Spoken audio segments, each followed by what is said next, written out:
प्रभु शरभ उस सर्वनाशी संग्राम के बिना ही इस विकट परिस्थिति को सुलझाने का प्रयास कर रहे हैं और मेरी यही आशा है कि अवश्य अपने इस प्रयत्न में सफल होंगे। कदाचित अब भ्राता श्री हरि नारायण के नरसिंह अवतार शांत हो जाएंगे और सृष्टि पर छाया ये संकट टल जाएगा। संकट के टलने की आशा तो अवश्य जागृत हुई है, किंतु मेरा मन अभी भी न जाने क्यों विचलित हो रहा है।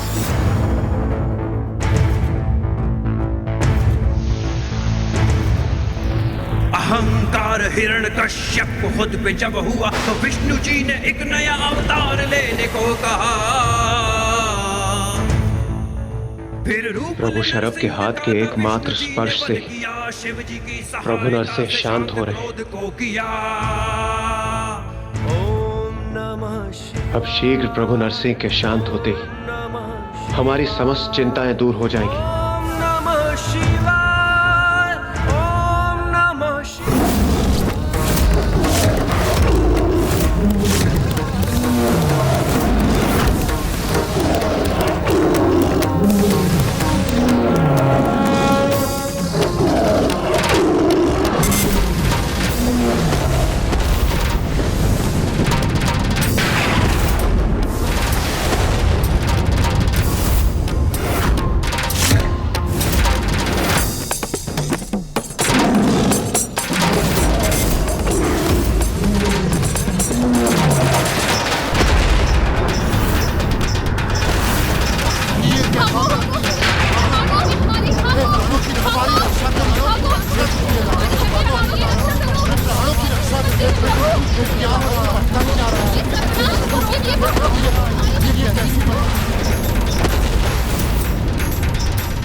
प्रभु नरसिंह को शांत करना तो असंभव के समान है। यदि दोनों के बीच संघर्ष हुआ तो सर्वत्र विनाश हो जाएगा। नहीं नहीं, मैं इस प्रकार निष्क्रिय रहकर ये सर्वनाश होते हुए कदापि नहीं देख सकती। अब मुझे इसे रोकने का प्रयास करना ही होगा।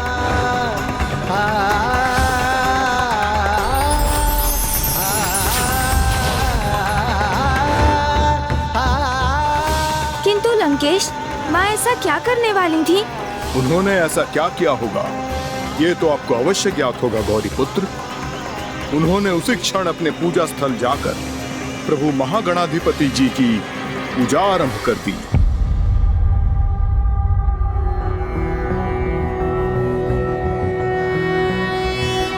नमस्ते ब्रह्म रूपाय विष्णु रूपाय ते नमः। नमस्ते रुद्र रूपाय करि रूपाय। ओम गण गणपते नमः। ओम गण गणपते नमः। ओम गण गणपते नमः। ओम गण गणपते नमः। ओम गण गणपते नमः। सिद्धि बुद्धि सहिताय महागणपते नमः।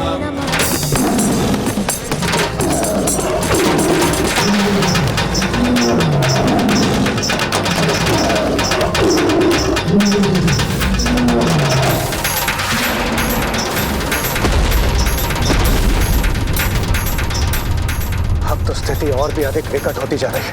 प्रभु नरसिंह का क्रोध तो शांति नहीं हो रहा। अब तो प्रभु शरभ उन्हें पीछे धकेलने में असमर्थ हो रहे।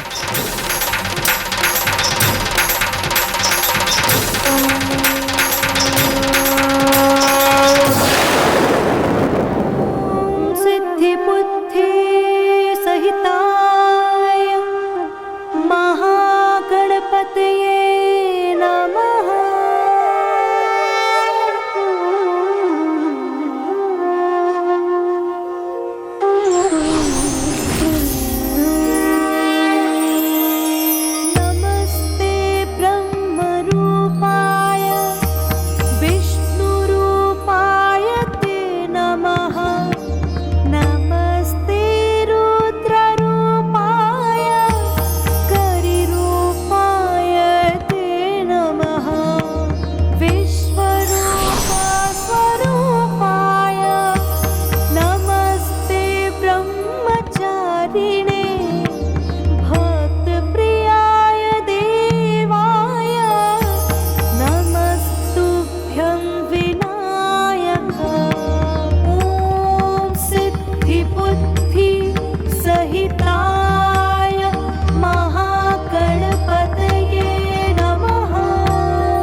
नमस्तुभ्यं विनायक। ओम सिद्धि बुद्धि सहिताय महागणपतये नमः।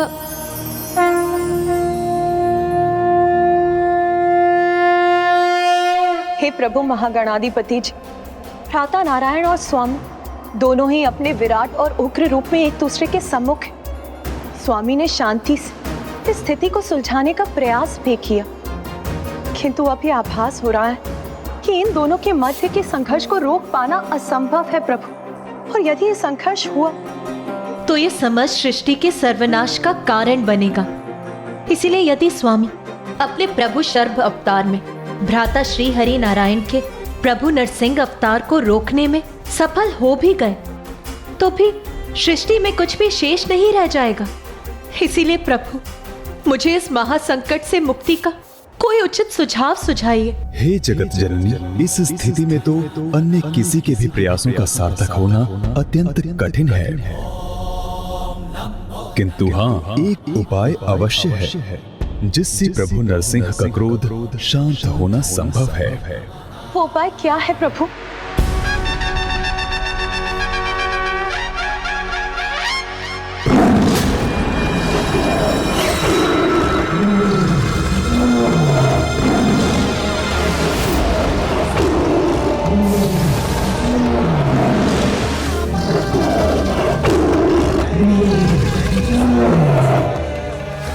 अब तो प्रभु सरभ के पास संग्राम के अतिरिक्त और कोई उपाय शेष नहीं है, किंतु इससे तो महाप्रलय होगा, सर्वत्र सृष्टि का नाश होगा। किंतु क्या इस अनिष्ट को रोकने का और कोई उपाय नहीं? एक उपाय है।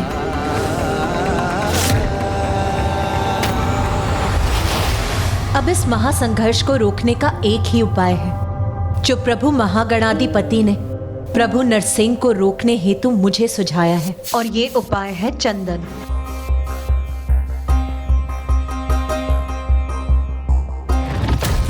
लंकेश, चंदन का प्रभाव मन, बुद्धि, विचार को शीतल करता है और चंदन का तिलक करने वाले का मस्तिष्क सदैव शीतल रहता है और उसे सन्मति प्राप्त होती है। क्रोध उसे प्रभावित नहीं कर पाता और प्रभु से सीधा संपर्क स्थापित करने हेतु प्रभु की पूजा में भी चंदन का ही प्रयोग होता है। इसलिए कदाचित एकमात्र चंदन से ही प्रभु नरसिंह का शांत होना संभव था। अवश्य, और सबकी आशा चंदन पे ही केंद्रित थी।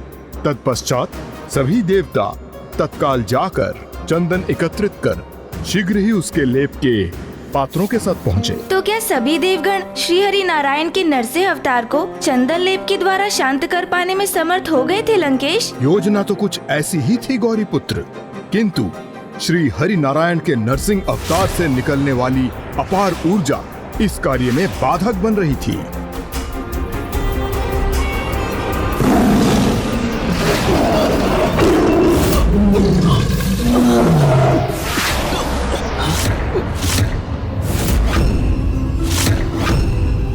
ये क्या? मैं आगे बढ़ने में असमर्थ क्यों हो रहा हूँ? मुझे किसी भी प्रकार आगे बढ़ने का प्रयास करना होगा।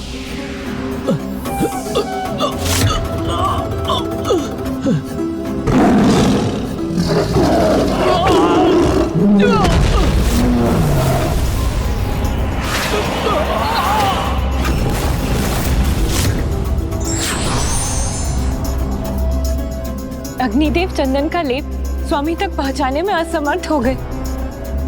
अब हमारे पास अधिक समय शेष नहीं है। समस्त सृष्टि पर लावा का स्तर बढ़ता जा रहा है। समस्त पर्वत लावा से ढक जाएंगे। फिर सृष्टि पर जीवन का लेश मात्र भी शेष नहीं रहेगा।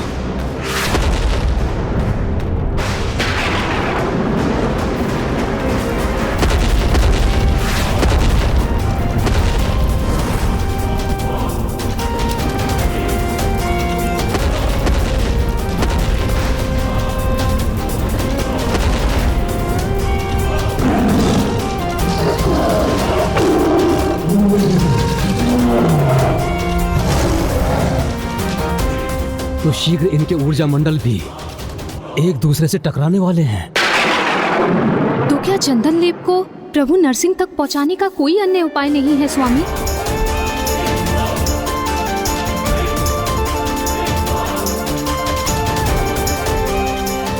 तभी सभी देवगण एक एक कर अपने अपने प्रयास आरंभ कर दिए, किंतु जो अपार ऊर्जा नरसिंह और प्रभु शरव के ऊर्जा मंडल से उत्सर्जित हो रही थी, उसके समक्ष तो कोई भी देवगण टिक ही नहीं सके।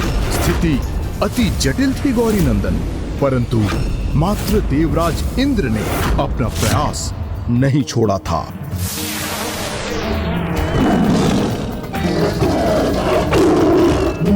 मैं अन्य देवताओं से आगे पहुंच गया हूं। अब मैं शीघ्र प्रभु नरसिंह तक भी पहुंच जाऊंगा।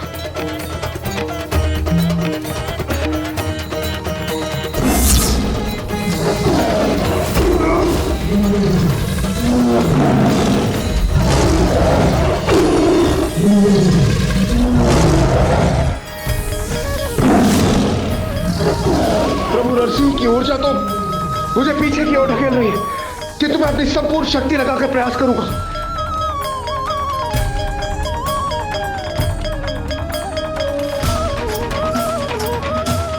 कदाचित इस बार हम अवश्य सफल होंगे।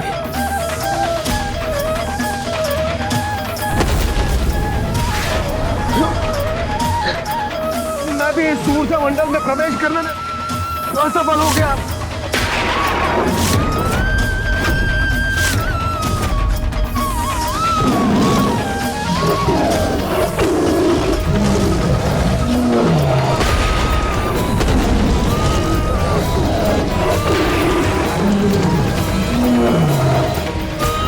हमारी रक्षा कीजिए प्रभु।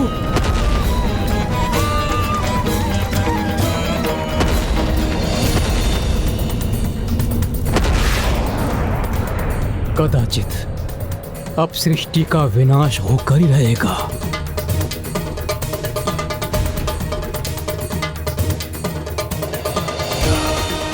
नहीं नहीं, मैं इस प्रकार निष्क्रिय होकर ये सर्वनाश होते हुए कदापि नहीं देख सकती। अब मुझे इसे रोकने का प्रयास करना ही होगा। प्रभु महागणाधिपति के सुझाव के अनुसार हमें किसी भी प्रकार इस चंदन के लेप को प्रभु तक पहुंचाना ही होगा, तभी वो शांत होंगे। किंतु ऐसा करने में तो देवराज इंद्र भी सक्षम नहीं है। प्रभु नरसिंह और प्रभु शरभ की ऊर्जाओं को भेद कर उन तक पहुंचने का सामर्थ्य यदि किसी में है तो वो एकमात्र आप ही हैं देवी।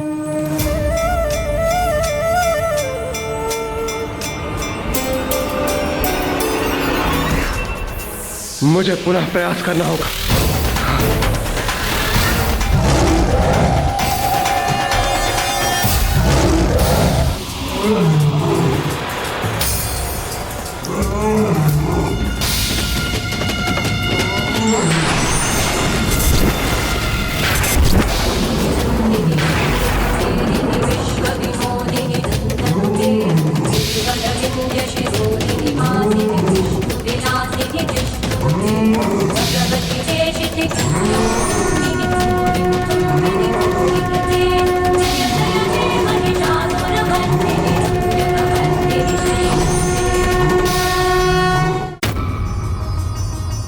जिस प्रकार देवी आदि शक्ति महादेव की शक्ति हैं, वैसे ही देवी द्वारा धारण किया गया देवी प्रत्यंगिरा अवतार महादेव के अवतार शर्भावतार की अर्धांगिनी के रूप में उन्हें पूर्णता प्रदान करती है।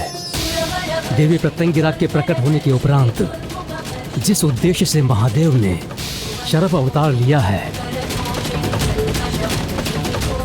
वो अवश्य संपन्न होगा। हाँ नाथ, जिस प्रकार महादेव ने महाविद्याओं के प्रत्येक रूप में देवी पार्वती का साथ दिया, उसी प्रकार अब उनके सर्वावतार में देवी पार्वती ने भी उनका सहयोग करने हेतु ये रूप धारण किया है।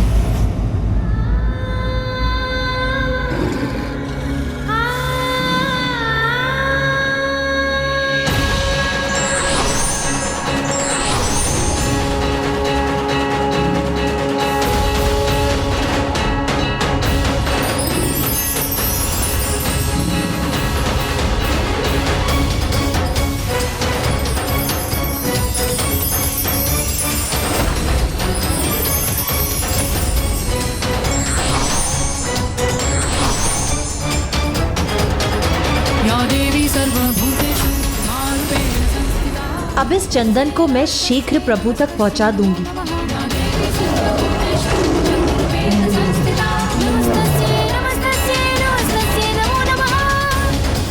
माता, समय रहते हुए प्रभु नरसिंह के निकट पहुंचकर हमारी रक्षा आप ही कर सकती है माता।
संकट कितना भी बड़ा क्यों ना हो, दया निधान जगत पिता महादेव और जगत जननी देवी पार्वती उसका कोई ना कोई निधान अवश्य ढूंढ ही लेते हैं।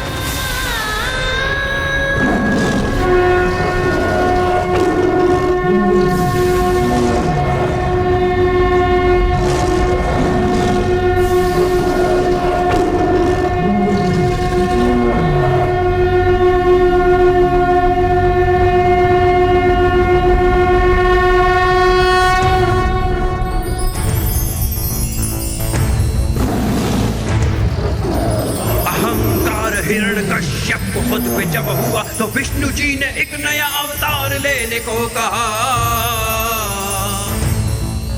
फिर रूप ले नरसिंह का था, विष्णु जी ने वध किया, शिव जी की सहायता से शांत क्रोध को किया। ओम नमः शिवाय, ओम नमः शिवाय, ओम नमः शिवाय, ओम नमः शिवाय, शिवाय, ओम नमः शिवाय। विशाल पंख सिंह स्वरूप सर्प का फुंकार था, विचित्र रूप था लिया ये शर्व अवतार का। नरसिंह के अहंकार को आसन बना दिया, जगत का बारंबार है कल्याण शिव जी ने किया। ओम नमः शिवाय, ओम नमः शिवाय, ओम नमः शिवाय।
ओम हरि, ओम हरा,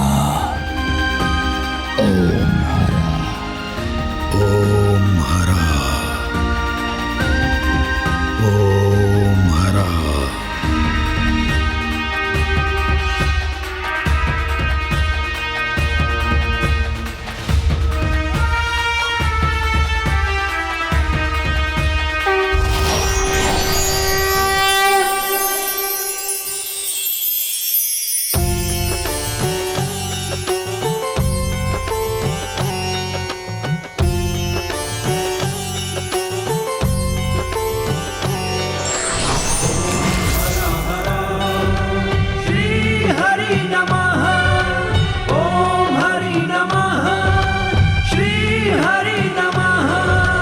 विनती करूं भगवन स्वीकार करो, विनती करूं भगवन स्वीकार करो।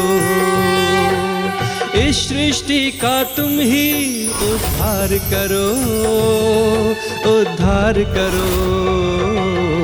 विनती करूं भगवन स्वीकार करो। हे प्रभु शरभ, हम धन्य हुए आपके दर्शन पाकर। अब हरी हम पर छाए संकट से हमें मुक्त कराने के लिए आपको कोटि कोटि धन्यवाद प्रभु। फिर से एक अवतार धरो, अब सृष्टि का संकट दूर हुआ। विनती करूं भगवन स्वीकार करो।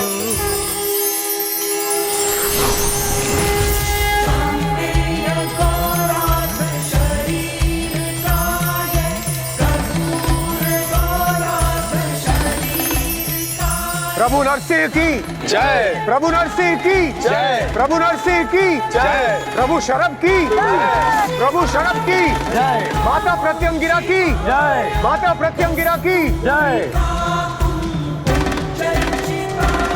हे श्री हरि नारायण, आप तो धर्म और कर्तव्य के पर्याय, जगत हित के प्रति सदा सजग, जगत के पालनहार। आपकी लीलाएं तो अद्भुत हैं, जिनका गूढ़ रहस्य समझना किसी के लिए भी सरल नहीं। आपको ये ज्ञात होते हुए भी कि आप नरसिंह अवतार में अपना नियंत्रण खो देंगे, फिर भी संसार के हित के लिए आपने ये अवतार लिया। हे महादेव, हिरण्यकश्यप के वध के पश्चात मैं अपनी विजय के आनंद में स्वयं से नियंत्रण खो चुका था। तब आपने शर्भावतार लेकर मुझे स्वयं पर नियंत्रण प्राप्त करने के लिए प्रेरित कर संसार को एक बहुत बड़ी सीख दी है। और मेरी लीला का तो यही उद्देश्य था कि मैं संसार के समक्ष एक उदाहरण प्रस्तुत करूं कि अपनी विजय के मध्य में स्वयं से नियंत्रण खोना एक बहुत बड़ी भूल होती है। हाँ श्री हरिनारायण, जो अपनी विजय को अपनी बुद्धि पर हावी होने दे, वो उसके आनंद के मन में अन्य सभी को स्वयं से हीन समझने का दोष कर बैठता है और अपने वास्तविक मूल चरित्र को भूल जाता है, सुपथ से विमुख हो जाता है। इसलिए हे नारायण, आपकी इस लीला से सभी को ये सीख लेनी चाहिए कि जो विजय पाकर नियंत्रक होना, अन्य जीवों को क्षति पहुंचाना, उन्हें कष्ट पहुंचाना, जगत के साथ साथ स्वयं उसके लिए भी हानिकारक होता है।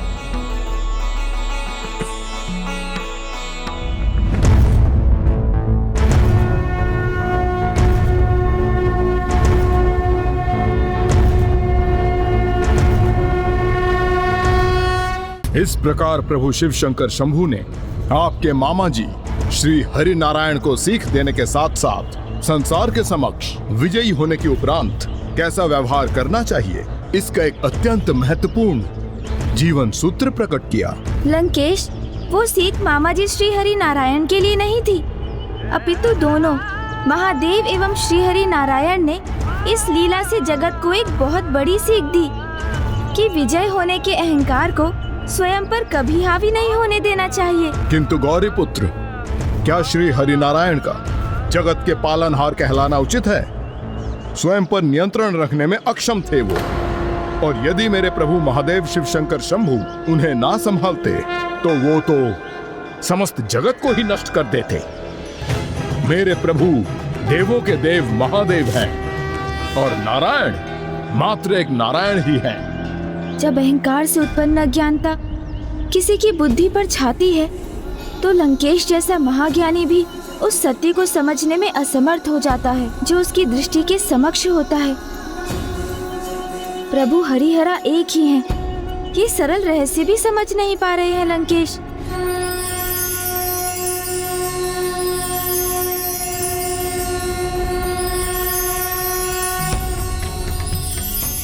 आप पुनः किस विचार में डूब गए हैं गौरी पुत्र? कुछ नहीं लंकेश, आप जल ग्रहण कीजिए। लंकेश, मैं तो प्रभु महादेव और प्रभु श्री हरि नारायण के एक साथ होने के विचार में ही डूबा था। वैसे अब जब हमने प्रभु शरभ की कथा पूर्ण कर ही ली है, तो अब हमें उनकी स्तुति करनी चाहिए लंकेश।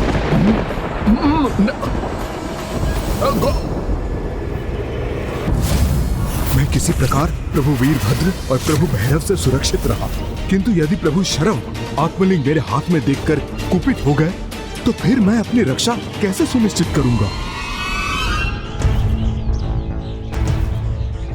त्रयंबकं सदाशिवं नमामि हे उमापति जय नीलकंठ जय अनंत नमोस्तुते नमोस्तुते। हो भोलेनाथ भक्त के हो कष्ट से निवारते, सृष्टि सारी संकटों से शिवी है उबारते।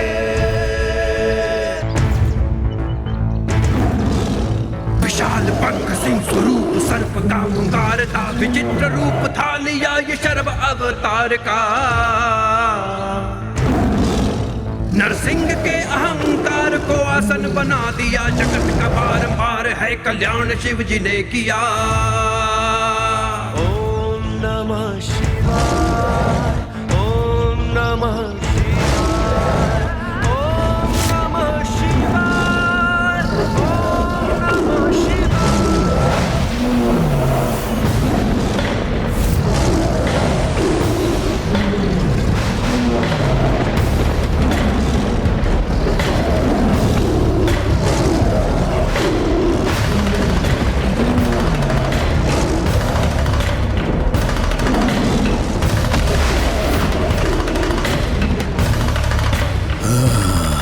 मुझे आत्मलिंग को सुरक्षित करना होगा।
ओम नमः शिवाय। जय शिव शंकर शंभू।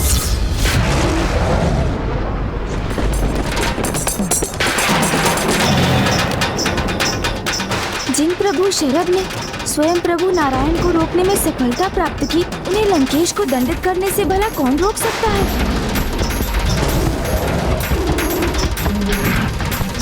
जय शिव शंकर शंभू, जय शिव शंकर शंभू, जय शिव शंकर शंभू।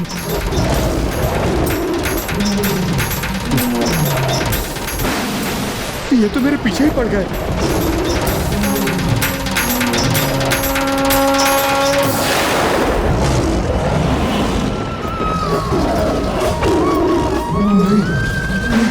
जय शिव शंकर शंभू, जय शिव शंकर शंभू, जय शिव शंकर शंभू। प्रभु शरभ के क्रोध से अब मेरी रक्षा कैसे होगी?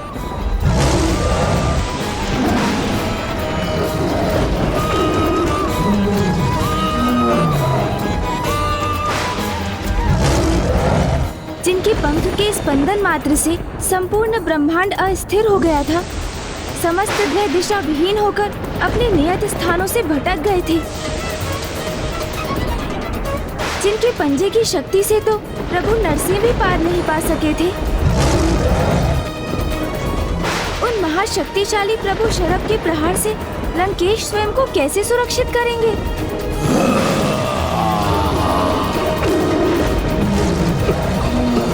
जय शिव शंकर शंभू, जय शिव शंकर शंभू, जय शिव शंकर शंभू।